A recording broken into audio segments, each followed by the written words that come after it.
verdade, o René Descartes ele conseguiu reunir álgebra e geometria. Como muito bem lembrou lá o João, ele é o camarada que fez lá as coordenadas cartesianas, né? Então, ele, ele materializa nas coordenadas cartesianas os cálculos algébricos. Camarada muito doido. Vamos ao texto, então.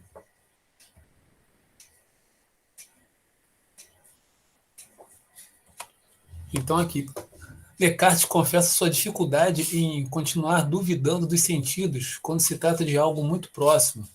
Ele está lá na tentativa de desenvolver um método para poder chegar à verdade, né? Que ele começou o método da dúvida metódica, né?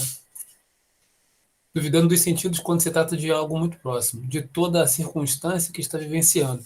Você provavelmente concordará que ele concordará com ele, pois é bastante difícil duvidar de que você está com este livro ou com um livro na mão aí, em suas mãos, nesse momento, e que está lendo essas palavras. Isso parece evidente e verdadeiro. O que poderia abalar essa impressão tão natural? Aí o Descartes vai dizer que é o sonho. O sonho poderia abalar essa ideia. Deixa eu colocar o livro para vocês. Não coloquei, né? Peraí.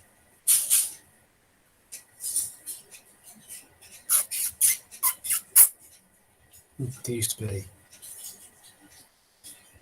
Aqui. Já está chegando aí.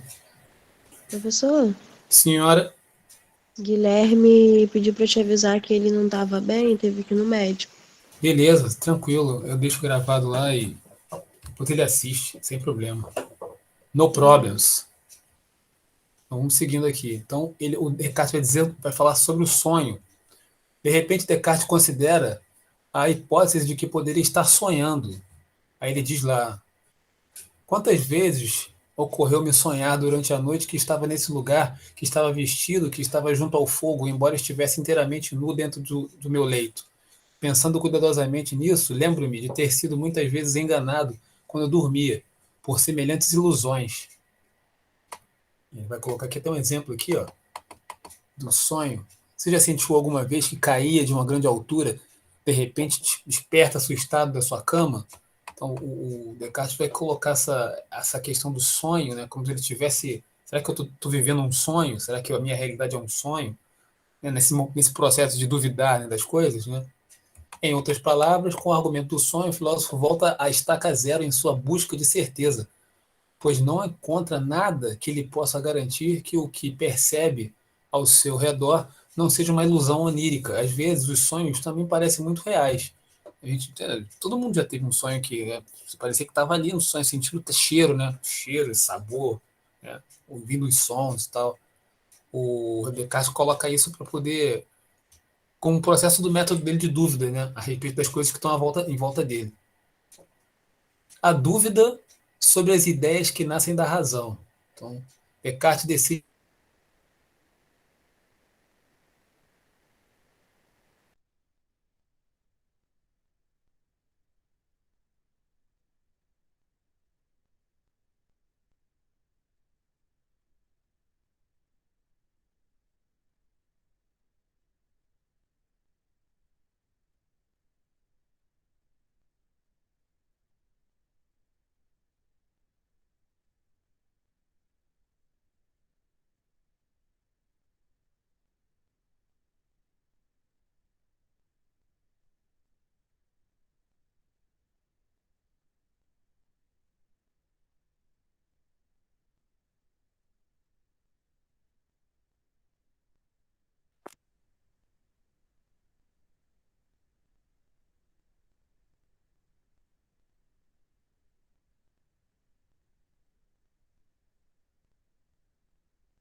Voltei.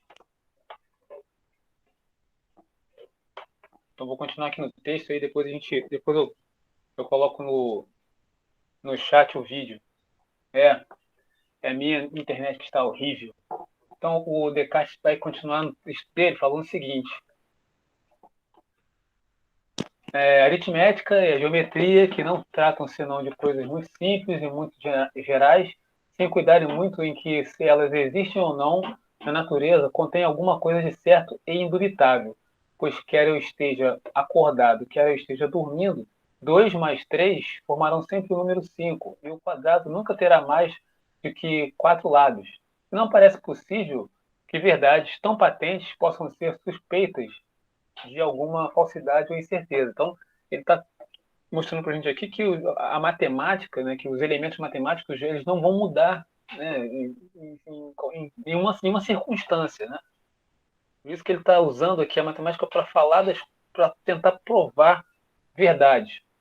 Parece, enfim, que Descartes encontra um tipo de ideia que não lhe desperta dúvidas, pois o conhecimento matemático não dependeria de objetos externos, apenas da razão, e preencheria o critério de verdade por ele estabelecido.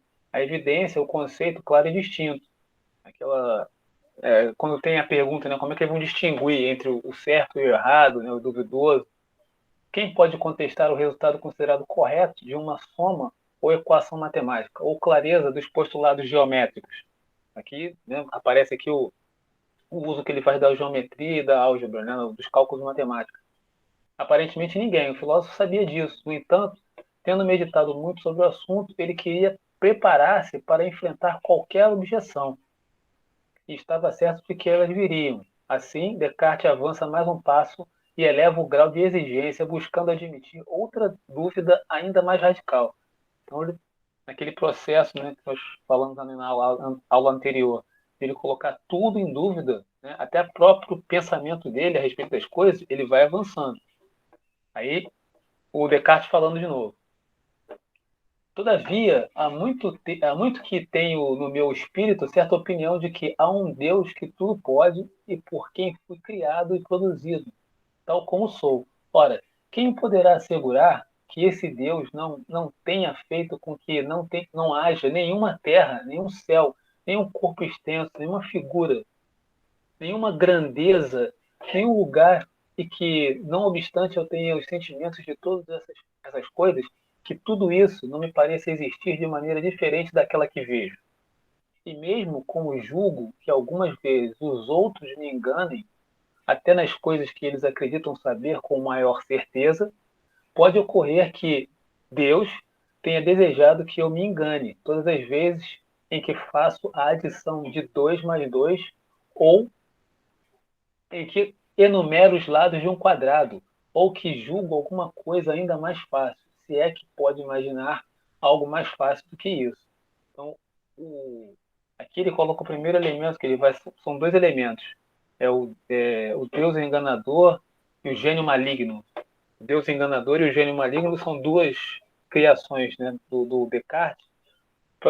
Na verdade, ele vai mais para frente a gente vai ver. Ele vai colocar, na verdade, a razão, que não vai nem seguir o Deus enganador, nem o gênio maligno, mas a razão humana é que vai dar conta de responder as questões, né, colocadas pelo homem, pelo mundo. Isso é a construção do pensamento de Descartes.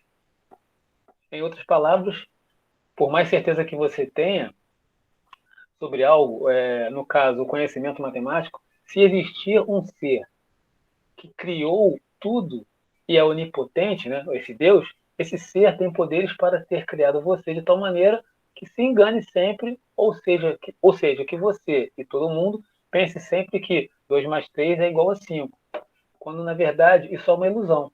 Trata-se do argumento do Deus enganador. Com ele, qualquer ideia vinda dos sentidos ou da razão pode ser enganosa. Isso, né, a gente tem que entender que é a construção, é a construção do pensamento feito por Descartes. Vamos ver que você vai colocar um outro elemento aqui. Peraí. A dúvida generalizada. Esse argumento se dirigia às pessoas que acreditam na existência de Deus, seja ele a máxima divina, a divindade cristã, ou de qualquer outra crença ou religião. O filósofo, porém, logo reconhece que ele perde a força imaginada inicialmente entre os teólogos, pois esses poderiam objetar que Deus é um ser perfeito e supramente bom. E ele pergunta, ele repugnaria enganar alguém.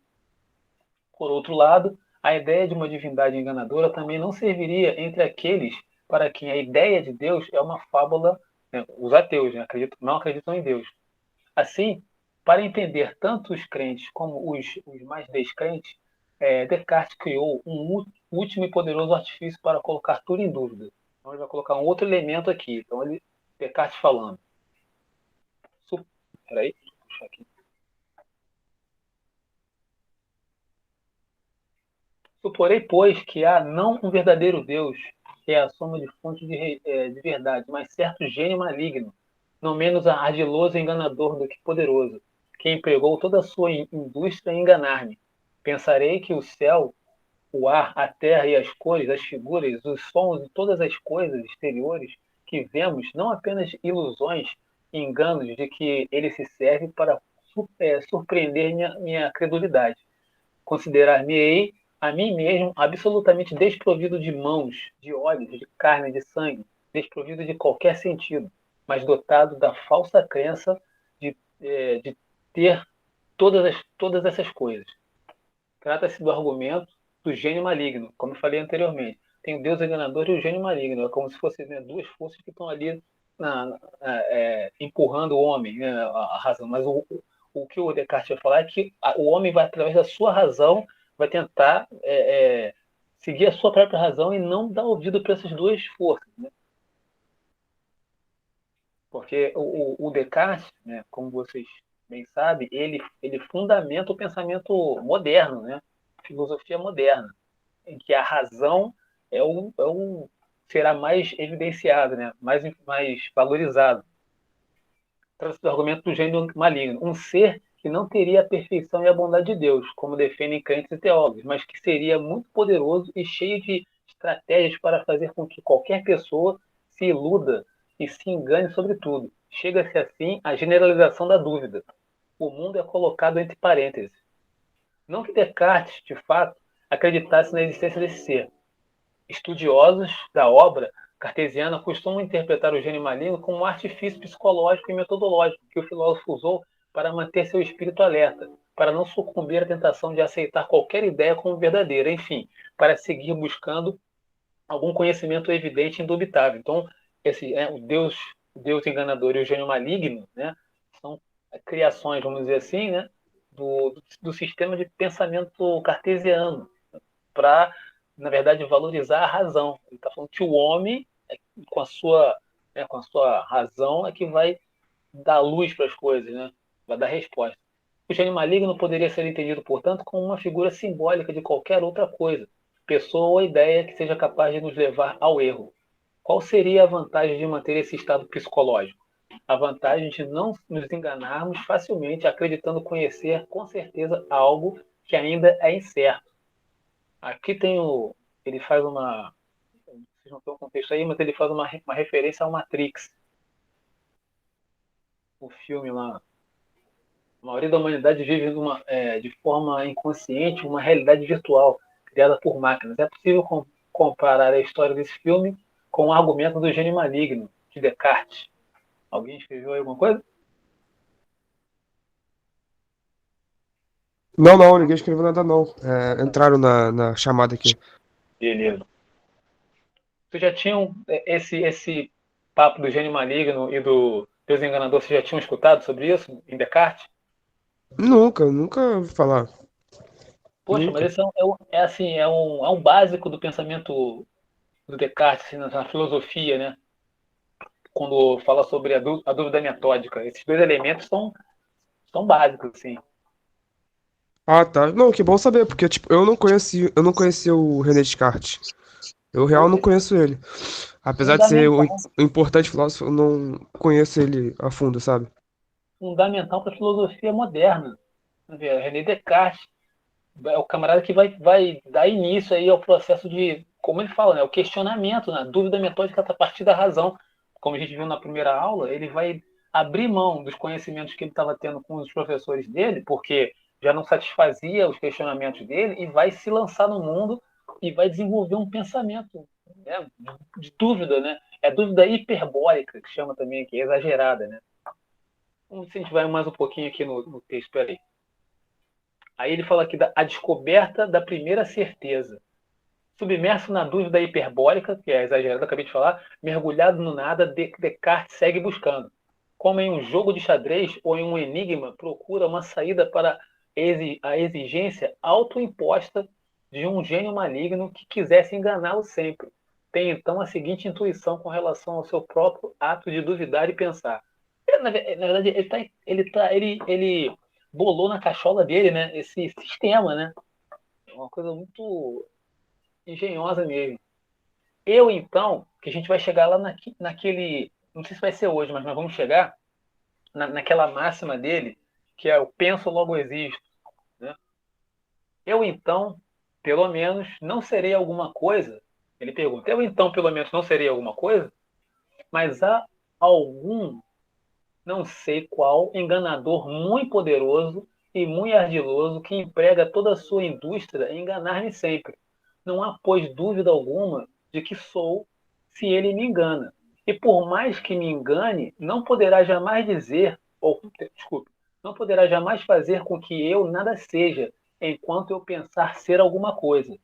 Aqui, nessa citação aqui, Meditações, uma retirada das Meditações, está o pensamento que vai dar a frase, o pensamento que vai dar origem à frase penso logo existo. Eu vou repetir aqui porque o texto, como muitos especialistas dizem, o texto do Descartes não é um texto fácil.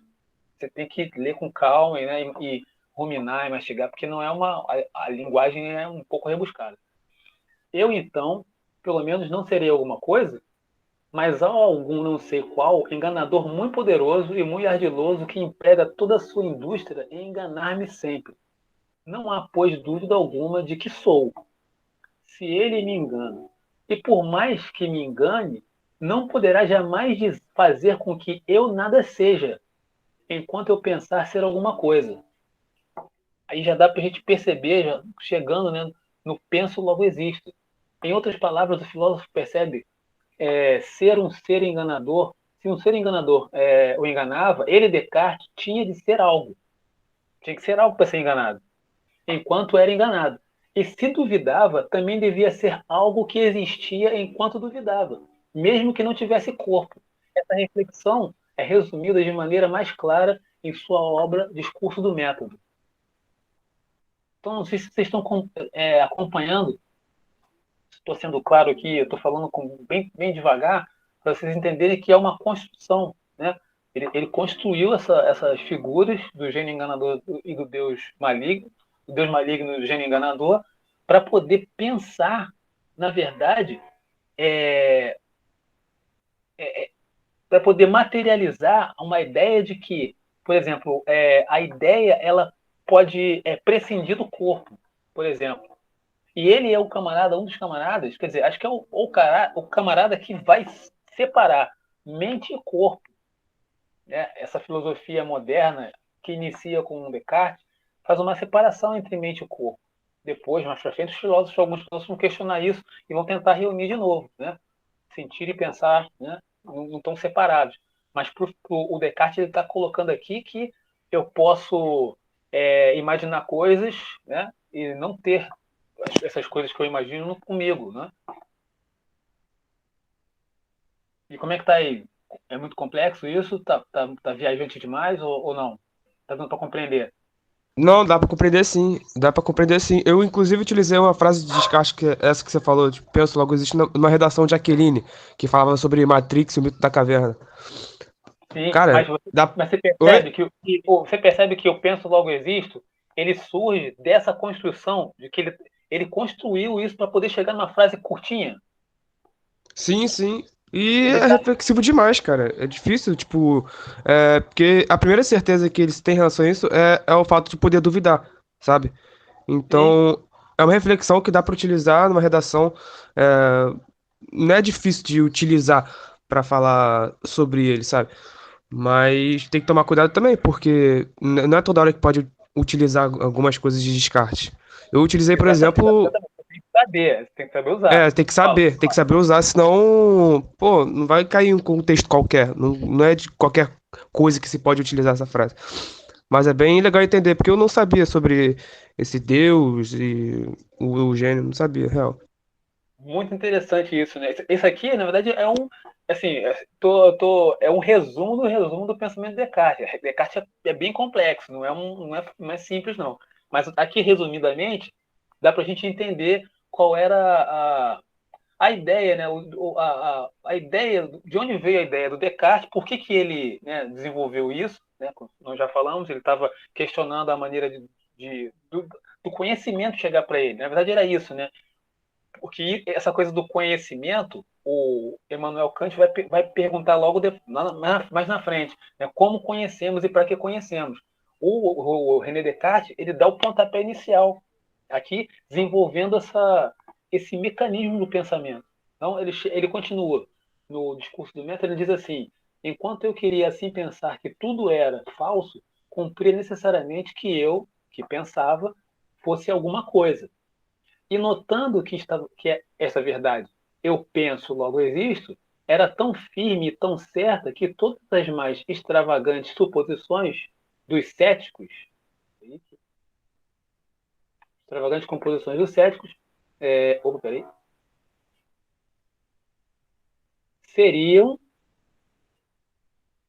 capazes de abalar, julguei que podia aceitá-la, sem escrúpulo, como um primeiro princípio da filosofia, princípio da filosofia. Observe que o próprio ato de pensar, sem importar os conteúdos, não pode ser colocado em dúvida por aquele que duvida. O pensamento, né, enquanto ele está sendo feito, você não pode colocar em dúvida aquilo que está, né, em andamento. Né? Tente duvidar que está pensando agora, nesse mesmíssimo instante.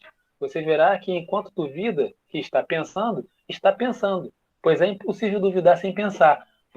Acho que eu fiz essa brincadeira, não sei se foi com a Naila ou se foi com a Lana, que alguma delas falou assim: professor, eu não sei o que eu vou dizer. Eu falei: claro que você sabe, você já está dizendo que não vai dizer, então você sabe que.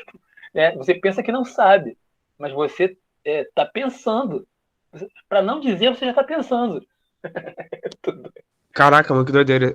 Parece um paradoxo, né? Que doido. Não, mas é curioso, porque a gente fica fugindo, né? A gente fica fugindo, nós não aprofundamos, mas o Sócrates, lá no passado, já disse pra gente que a gente nem sabe que sabe as coisas.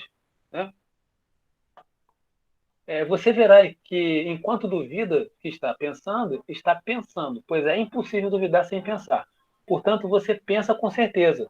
Ora, se você pensa, deve haver algo que é você que produz esse pensamento. Você deve ser, no mínimo, uma coisa que pensa.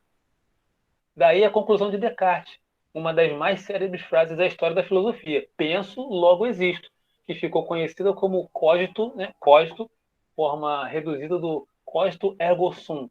A mesma frase em latim. Deixa eu seguir aqui, peraí. Essa foi a primeira certeza de Descartes, a de existir como coisa que pensa, enquanto pensa. Ele não podia ainda concluir que há uma coisa corporal, mas pôde afirmar que existe uma coisa pensante. A partir dessa certeza, o filósofo trataria de alcançar outras certezas, como a existência de Deus e o mundo material, na sequência das suas meditações. Como o estudo dessas certezas excede os propósitos desse capítulo, sugerimos que você, se ficou curioso ou curiosa, né, leia a sequência das reflexões do filósofo nas obras de meditações. O texto não é simples, né, é complexo, mas o Descartes ele vai ser a base para vários filósofos que posteriormente a ele. Eu estou lembrando aqui do Spinoza, que fala do pensamento, da extensão, né? O corpo e o pensamento. O Emmanuel Kant vai tentar reunir depois o empirismo com o idealismo, né? Ele vai tentar reunir. E tem aqui o Hume, que é o empirista, David Hume, né? Então, o Descartes vai dar base para esses camaradas todos, né? Por isso que é tão importante, é um filósofo tão importante e que cai no Enem. Eu acho que eu vou parar por aqui no texto, porque eu queria saber de vocês aí, se não entenderam, o que eu falei está muito viajante, o que vocês já ouviram sobre Descartes. Fala, o João já falou, queria ouvir aí Vitório, o Davi, o Andrique. Eu acho que dá para compreender, porque é uma linha de raciocínio única, né? Tipo assim, ele começou com uma coisa e terminou com essa mesma coisa, da dúvida, de tudo que passavam para ele. Então, eu acho que dá para entender, assim, o que o senhor está explicando. Porque apesar de ser complexo, é uma coisa só, na minha opinião. Não sei se está certo. Mas deu para sacar que como eu falei, eu vou repetir, que eu sempre repetindo, né? Deu para sacar, como eu falei para o João, que é uma construção. Para ele chegar nessa máxima, que é pequenininha, né? Ele foi construindo aos pouquinhos até chegar aí, né? Dá para perceber isso, né? Dá sim. Beleza, isso é que para mim é importante que vocês entendam isso. E entender também que ele também, o Descartes, ele tem vínculo, por exemplo, com Platão, que vai dizer que os sentidos não nos permite ter acesso à verdade, né? O Descartes também vai fazer isso. Ele vai duvidar dos sentidos, as ideias que vêm dos sentidos e das ideias que vêm da razão. E aí vai desenvolver esse mecanismo aí, né? Essa engenhoca dentro da cabeça dele. É muito interessante. Acho que tem um filme dele que mostra que ele ficava um tempão recluso, né, pensando nas coisas, porque, na verdade, se vocês concordam, não sei se vocês concordam comigo, é um pensamento que é para dentro, né? É um pensamento interiorizado. Né? Ele está dentro da cabeça dele, pensando como é que funciona isso aqui na minha cabeça, a razão, né? Como é que funciona a razão? Esse é o propósito, um dos propósitos. Pode falar, Vitória. E desculpa cortar o senhor. E o mais engraçado é que a gente tenta estudar e tenta compreender uma coisa que estava dentro da cabeça dele. Porque é muito fácil o senhor me perguntar, no que você está pensando? Eu falo assim, numa banana, mas o senhor não sabe como é que a banana está desenhada na minha cabeça. Olha, Entendeu? então, tá falando de uma parada que aí você já está, né, não é problematizando, mas você já está indo para além, porque na verdade isso apareceu na nossa primeira aula.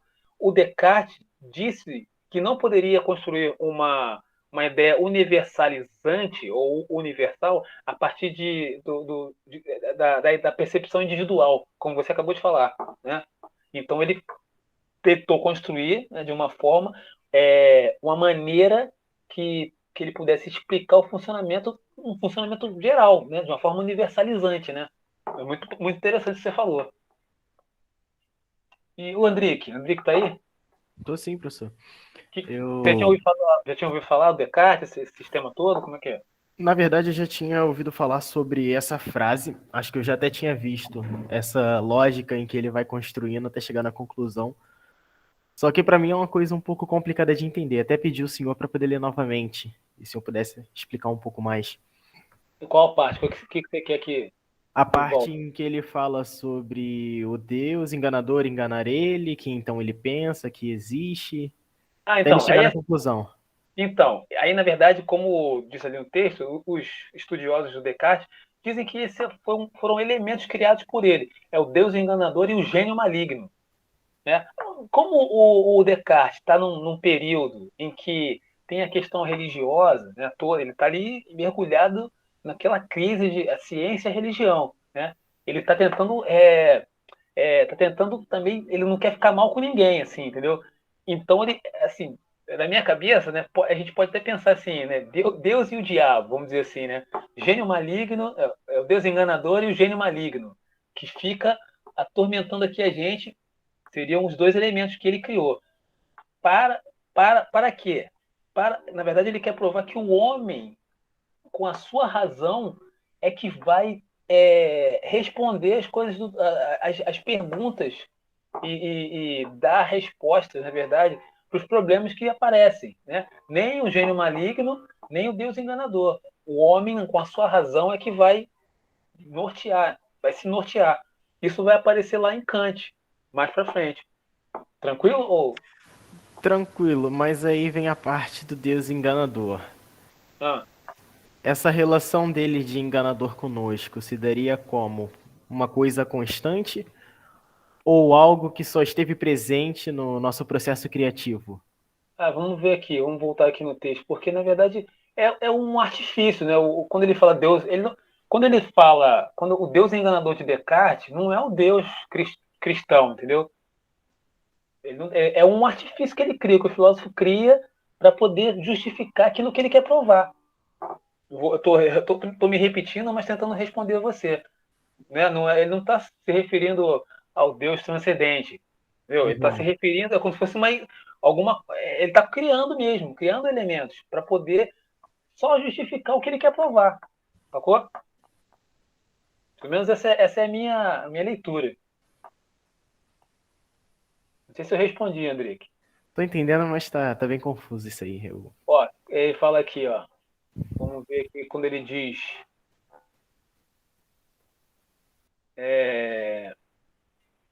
Peraí. Medo do sonho. Peraí. Para saber disso. Eu quero encontrar aqui o texto que ele fala. Aqui, ele fala aqui, ó. Palavras do Descartes. Todavia, há muito que tenho no meu espírito certa opinião de que há um Deus que tudo pode e por quem fui criado e produzido como sou. Ora, quem me poderá assegurar que esse Deus não tenha feito com que não haja nenhuma terra, nenhum céu, nenhum corpo extenso, nenhuma figura, nenhuma grandeza, nenhum lugar, e que, não obstante, eu tenho os sentimentos de todas as coisas, e que tudo isso não me pareça existir de maneira diferente daquela que eu vejo. Aqui, é por isso que o autor do texto fez uma relação dessa ideia com o Matrix. É como se nós estivéssemos vivendo uma ilusão, um lugar que fôssemos controlados, né? Aí ele continua aqui. E mesmo eu digo algumas vezes. E mesmo como julgo que algumas vezes os outros me enganam, até nas coisas que eles acreditam saber, com uma certeza, pode ocorrer que Deus tenha desejado que eu me engane todas as vezes que eu faço a adição de 2 mais 3, ou em que enumero os lados de um quadrado, ou em que julgo alguma coisa ainda mais fácil, se é que pode imaginar algo mais fácil do que isso. Ele está fazendo uma elucubração aqui, entendeu? Tá fazendo, uma hipótese. Ele está levantando uma hipótese. A primeira hipótese é essa, né? Do Deus enganador. E a segunda hipótese do gênio maligno. São hipóteses para poder construir a ideia de racionalidade que ele quer imprimir, entendeu? Entendi. Agora eu consegui entender. Melhorou? Melhorou bastante. Sim. Obrigado. Eu que agradeço, que também se dá a oportunidade de pensar sobre isso também, porque quando eu comecei a ler o Descartes, falei, caramba, impressionante o camarada construir um negócio desse para poder, né, criar o sistema filosófico dele, né? Achei assim, sensacional quando eu cheguei nessa parte do penso logo existo. É bem interessante mesmo. Muito interessante, né? Maria Alice, e aí, conseguiu entender? Tá muito viajante. Sim. Tá me ouvindo? Tô ouvindo, pode falar.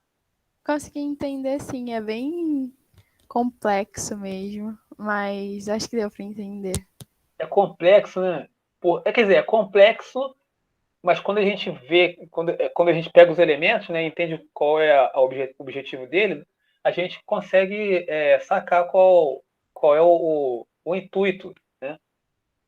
Deixa eu ver aqui se tem aqui alguma coisa que possa...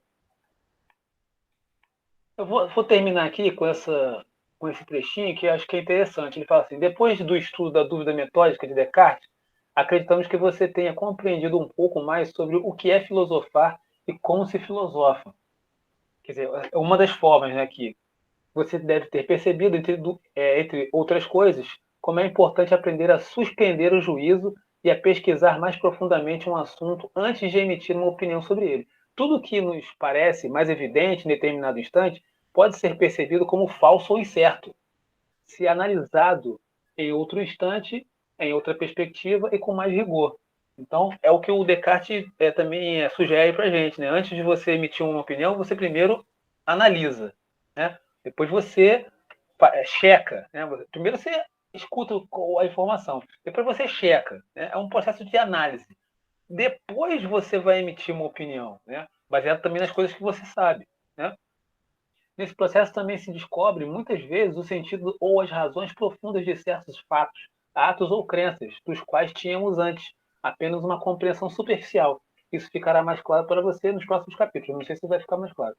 Outro aspecto importante que acabamos de trabalhar é a ideia de que a investigação filosófica sobre determinado tema deve ser conduzida com bastante critério, de maneira metódica e ordenada.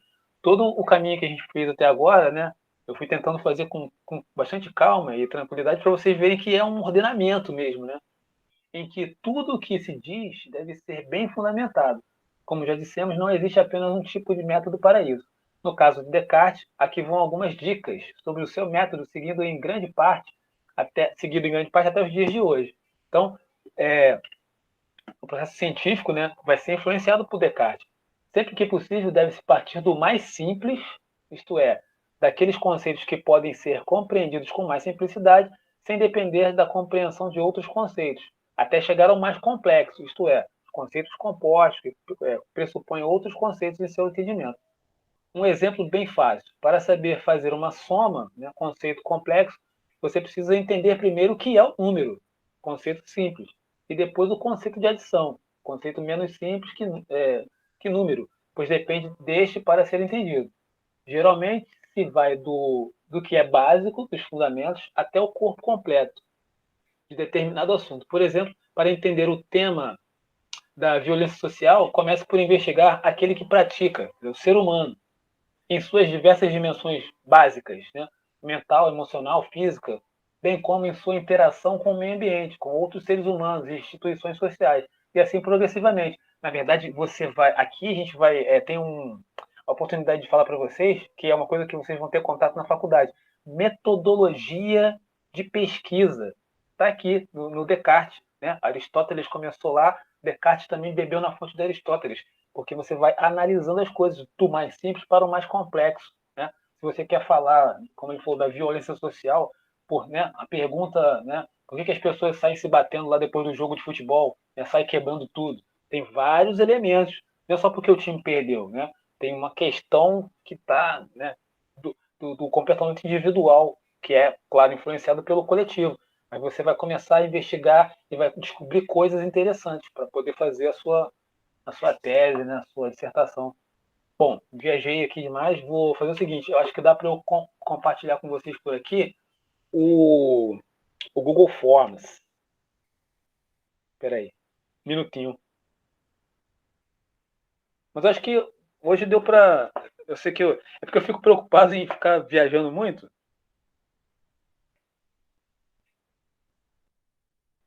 Vou pegar o Google Forms, espera aí. Professor, Tô ouvindo. o João Gabriel fez uma pergunta aqui no chat, não sei se o senhor viu.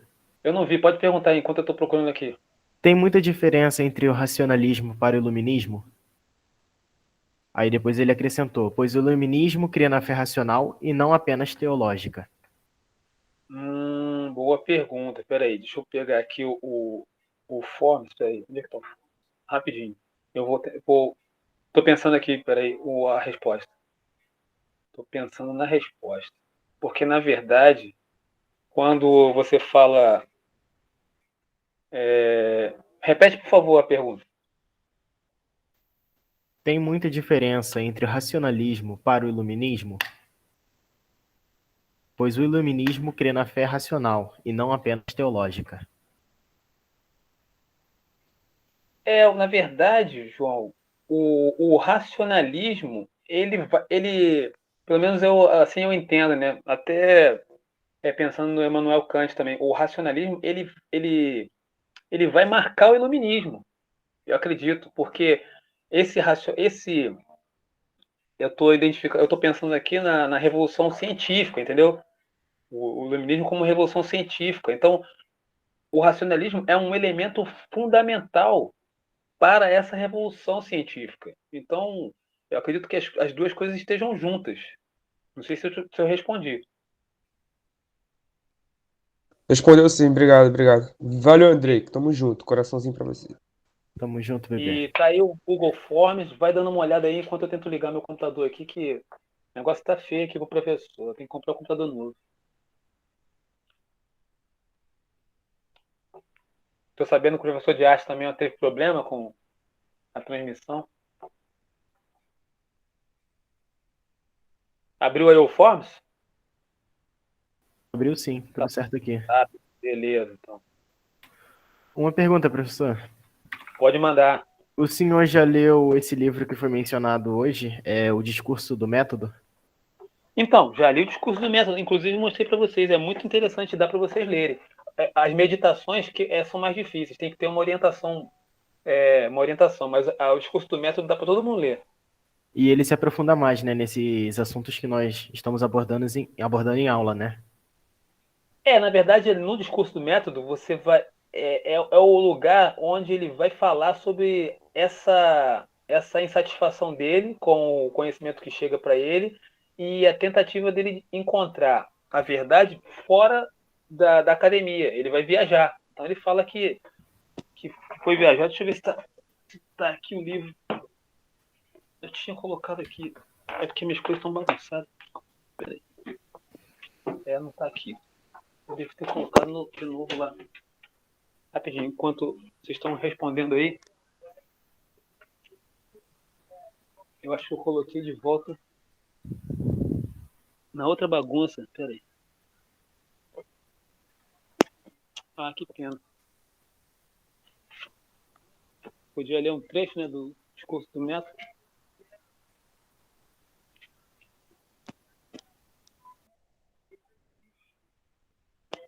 Professor, Tô ouvindo, pode falar. meu telefone travou, eu tive que sair. Eu Tá acho só. que eu acho que eu respondi o formulário, mas eu não cheguei nem a ler. Ah, tá, pera. Ih, você respondeu sem ler? Não, é porque meu telefone travou. Aí eu fiquei clicando na tela. Mas eu acho que eu respondi e sem Ah, querer tá. deve ter ido.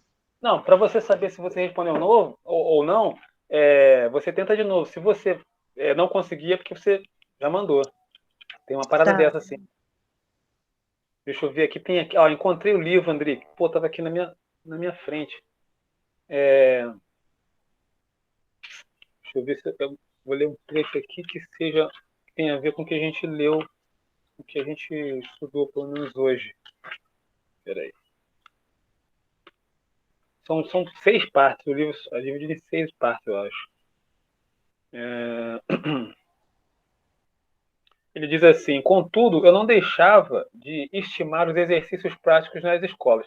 Sabia que as línguas que nelas se aprendem são necessárias para compreender dos livros antigos, que a graça das fábulas desperta o espírito, que as ações memoráveis das histórias os estimulam, e que, lidas com discernimento, elas ajudam a formar o julgamento, que a leitura de todos os bons livros é como uma conversação com os melhores homens dos séculos passados, que foram seus autores, e até mesmo uma conversação estudada, na qual eles nos revelam apenas os melhores de seus pensamentos, que a eloquência tem força e belezas incomparáveis, que a poesia tem delicadezas e doçuras muito encantadoras, que as matemáticas têm invenções sutilíssimas e que muito podem servir para tanto contentar os curiosos quanto para facilitar todas as artes e diminuir o trabalho dos homens.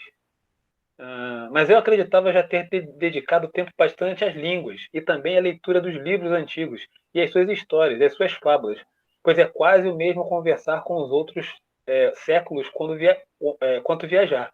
É bom saber algo dos costumes dos diversos povos, a fim de julgar os nossos mais corretamente, e não pensar que tudo que se opõe aos nossos modos é ridículo e contrário à razão, como costumam fazer os que nada viram. Mas quando se emprega tempo demais em viajar, acaba-se por virar estrangeiro no próprio país. E quando se é muito curioso por coisas que se praticam nos séculos passados, fica-se geralmente muito ignorante das que se praticam neste. Além disso, as fábulas fazem imaginar como possíveis acontecimentos que não são, e mesmo as histórias mais fiéis, se não alteram nem aumentam o valor das coisas para torná-las mais dignas de serem lidas, pelo menos omitem quase sempre as mais baixas e menos ilustres circunstâncias, do que resulta que o resto não se mostra tal como é. E os que regulam seus costumes pelos exemplos tirados dessas fábulas estão sujeitos a cair nas extravagâncias dos paladinos de nossos romances e conceber projetos que vão além de suas forças. Eu estimava muito a eloquência e era apaixonado pela poesia, mas achava que ambas eram dons do espírito, mais do que de frutos do estudo. Os que têm o raciocínio mais forte e digerem melhor seus pensamentos a fim de torná-los claros e inteligíveis, podem sempre persuadir melhor o que propõem, ainda que falem baixo bretão e nunca tenham estudado retórica. E os que fazem as invenções mais agradáveis sabem exprimi-las com mais ornamento e doçura, não deixariam de ser os melhores poetas, ainda que a arte poética lhes fosse desconhecida. Então, o Descartes, está vendo que ele vai narrando, né? Ele vai dizendo que é importante que você tenha contato com o passado, mas você precisa também tentar descobrir coisas, né, que estão à sua volta. Ele tá colocando aqui em questão a forma de conhecer, na verdade. Na hora que ele vai narrando, não sei se dá para perceber isso, né? Deu Discurso do sim. método. Deu para poder pegar um pouco dessa ideia. Eu vou ver se depois eu consigo baixar para poder ler ele. Achei interessante. Você encontra em sebo bem baratinho, tem aquela coleção LPM, é o número 458. Deixa eu ver Vou se dar. eu vou aqui no Google Forms para ler para vocês as questões. Vocês estão me ouvindo, eu não consigo vê-los, mas vocês estão me ouvindo. Então,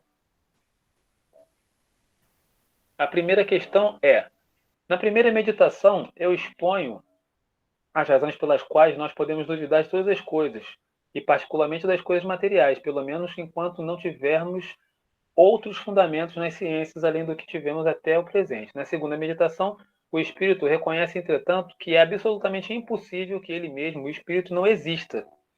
Nós falamos sobre isso na aula. O instrumento intelectual empregado por Descartes para analisar os seus próprios pensamentos tem como objetivo: letra A, identificar um ponto de partida para a consolidação de um conhecimento seguro, observar os eventos particulares para a formação de um entendimento universal, analisar as necessidades humanas para a construção de um saber empírico, estabelecer uma base cognitiva para assegurar a valorização da memória, investigar totalidades estruturadas para dotá-las de significação. Essa é a questão número 1. Questão número 2. Na obra Discurso do Método, René Descartes propôs um novo método de investigação baseado em 4 regras fundamentais, inspirada na geometria: evidência, análise, síntese e controle. Assinale a alternativa que contenha corretamente a descrição das regras de análise e síntese. Então, vou devagar porque essas opções aqui são meio repetitivas. Letra A. A regra de análise orienta a enumerar todos os elementos analisados. A regra da síntese orienta a decompor o problema em seus elementos últimos ou mais simples. Letra B. A regra da análise orienta a decompor cada problema em seus elementos últimos ou mais simples. A regra da síntese orienta a ir dos objetos mais simples aos mais complexos.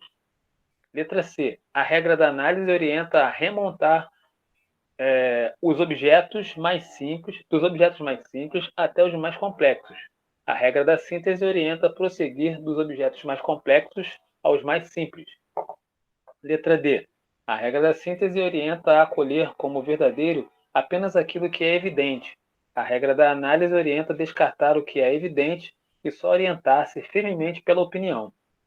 Letra E, que está B, mas a letra E. A regra da síntese orienta a duvidar da dúvida, lançando mão da regra da análise para chegar à verdade. Número 3. São 2 textos. Texto 1. Experimentei algumas vezes que os sentidos eram enganosos, e é de prudência nunca se fiar inteiramente em quem já nos enganou uma vez. Texto número 2. Sempre que alimentarmos alguma suspeita de que uma ideia esteja sendo empregada sem nenhum significado, precisaremos apenas indagar: de que impressão deriva essa suposta ideia? E se for impossível atribuir-lhe qualquer impressão sensorial, isso servirá para confirmar nossa suspeita. Essa é uma frase do David Hume. Nos textos acima, ambos os autores se posicionam sobre a natureza do conhecimento humano.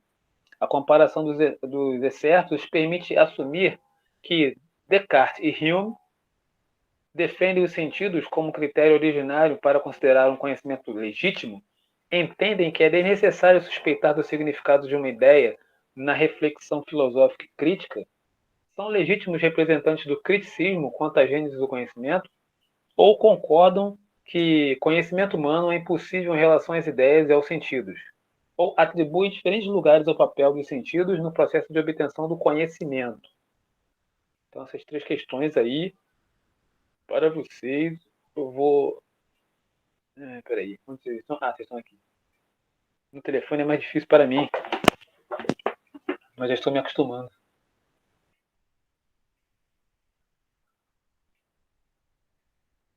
Peraí.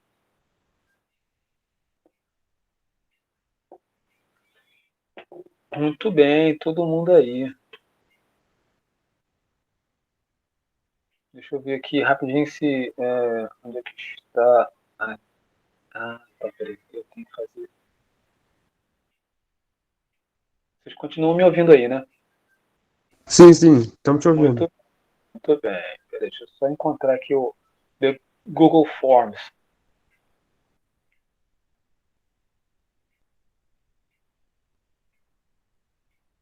Essa é a terceira atividade de filosofia. Muito bem, tá aqui.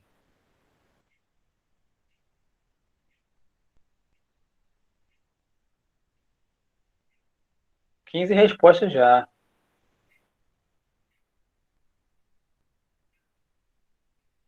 Quem foi o primeiro?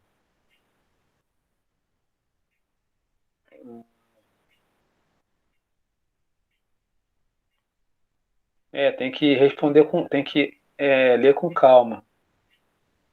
Se for chutar, não vai acertar.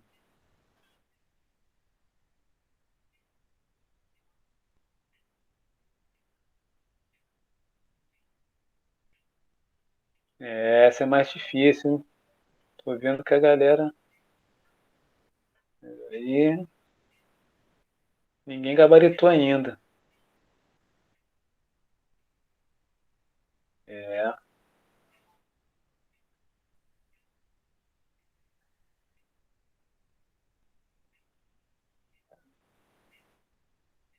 Deixa eu ver aqui mais um. Sim.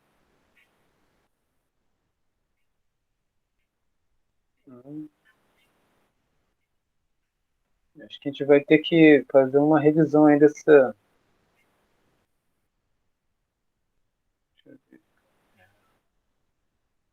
Se tiver mais alguém para responder, eu tenho 16 respostas aqui. Será que todo mundo já respondeu? Não, ainda não respondi não. Ah, tá. Porque realmente, como vocês viram, não é difícil, né? Tem que ter um pouco de atenção. Professor, na última eu errei, cara. Errou? Eu tinha certeza que era certa, mas eu errei, eu fiquei triste. Misericórdia. Eu acho que se eu Olha, tivesse um pouco mais de atenção, eu acertaria, eu não sei. A interpretação tava um pouquinho chata. Mas dá pra acertar sim, eu errei, enfim. mas é interessante. Descartes eu achei muito interessante.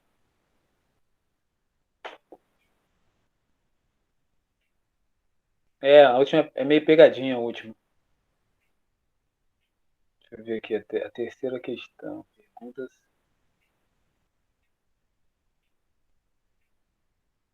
Falando sobre David Hume e Descartes. É,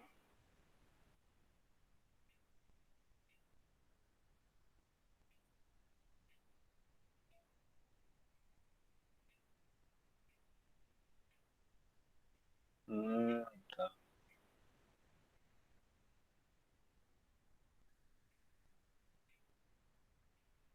17.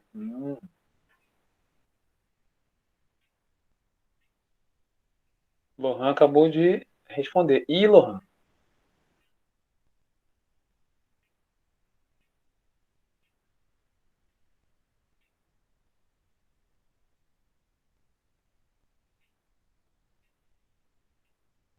Vou dizer para vocês as respostas certas. Tá faltando mais alguém? Acabei de enviar aqui. Mais um. Andrique.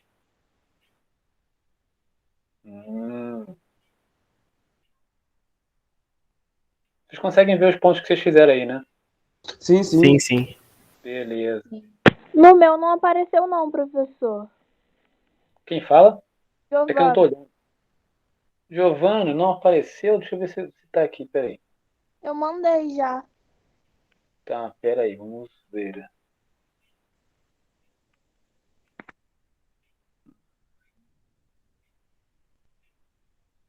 Engraçado, não apareceu. Se você clicar de novo no.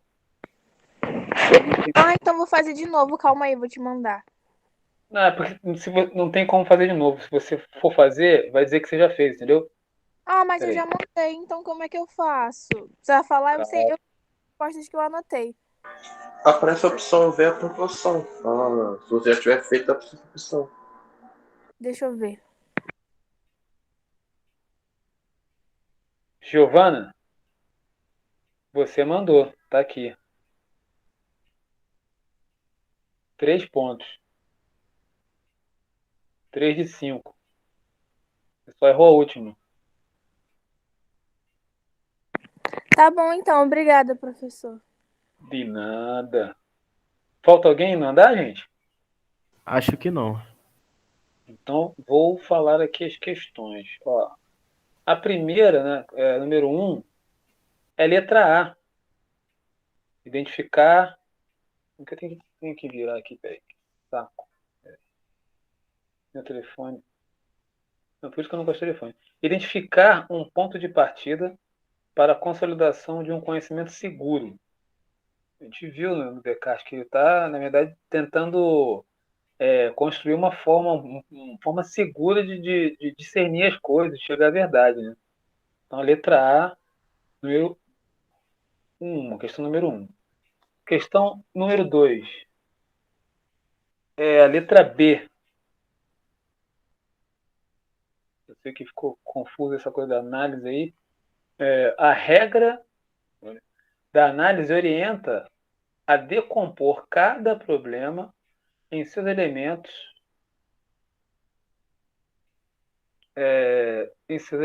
a cada orienta, opa, desculpa, em seus elementos últimos ou mais simples. A regra da síntese orienta ir dos objetos mais simples aos mais complexos. Foi o que li, foi a última coisa que eu li, na verdade. E questão número 3 é letra B também.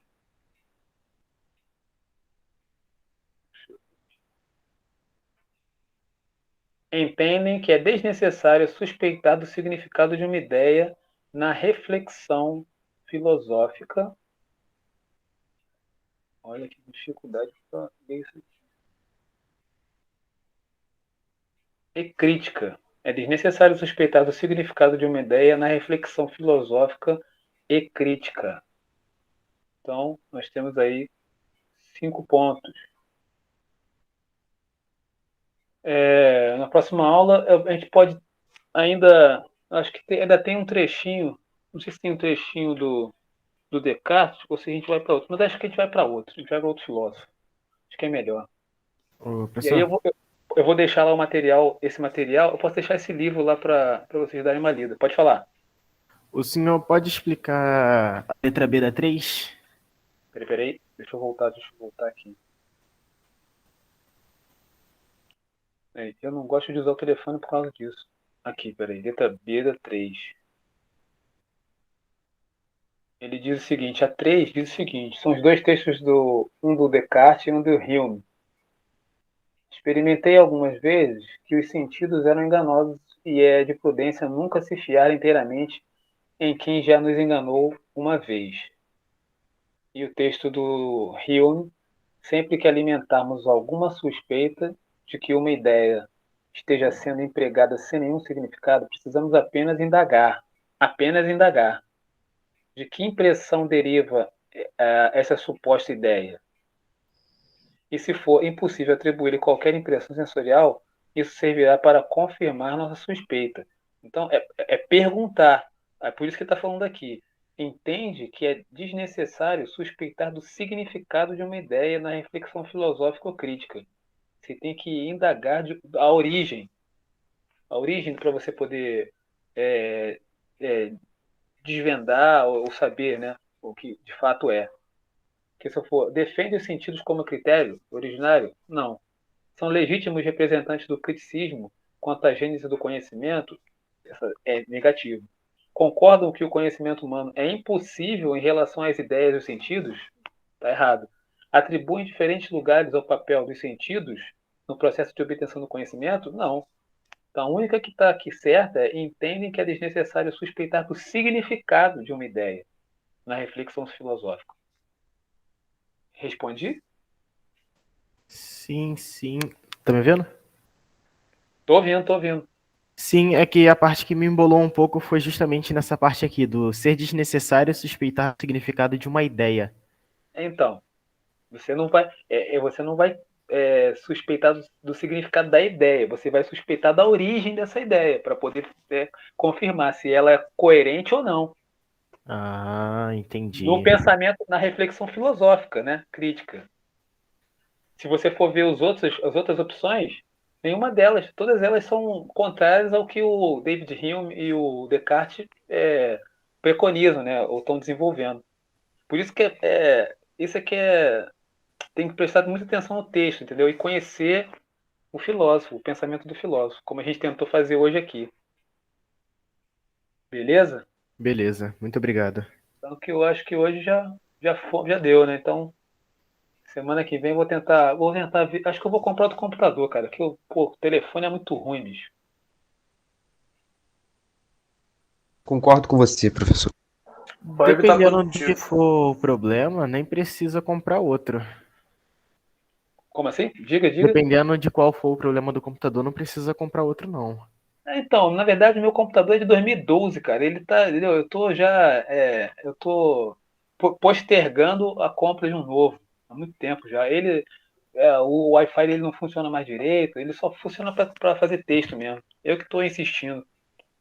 Mas vamos ver o que vai acontecer. Talvez semana que vem eu estreie um novo.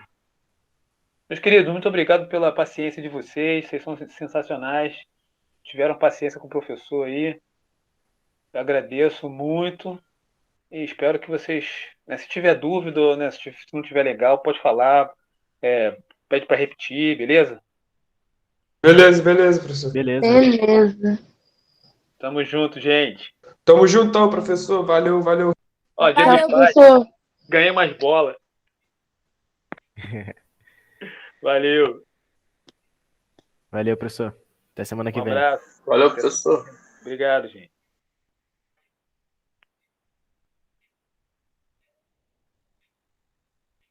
E se o senhor precisar de ajuda sobre a compra de um computador novo, pode falar comigo, que eu entendo algumas Opa, coisas, posso te ajudar. beleza, vai ser meu consultor.